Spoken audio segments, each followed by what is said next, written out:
I'm going to show you how to use spells in YAPYAP. So the first thing is the spells here are microphone activated. That's the main mechanic.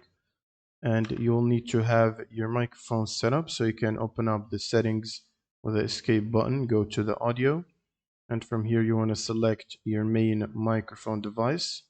And then you want to basically set if you want to use push to talk, or otherwise the voice is going to be always enabled. You can click on this to set a push to talk and set a button here, for example the T button. And then all you need to do is go back to the game, and then you can simply say the spell incantation out loud into your microphone, and then the game should try to listen and recognize what you said, and if you pronounced it clearly and loudly enough, that should immediately activate the spell. And for this mechanic, the voice clarity matters a lot, so you can have different spell effects such as teleporting, pushing and pulling objects, or cloning and confusing the enemies. And the second way to use spells is through the spell wheel, and this is if your mic isn't working.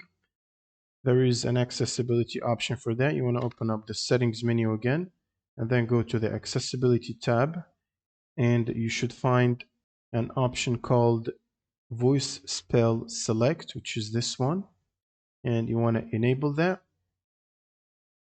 And from that you should be able to pick a spell from the wheel and cast it without speaking or using your microphone as a secondary option.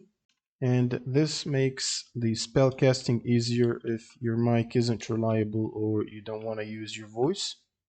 You might need a little bit of practice and repetition if you want to use the mic or voice-based spell casting. That's pretty much it for this video. Subscribe if you find this helpful, and see you in the next one.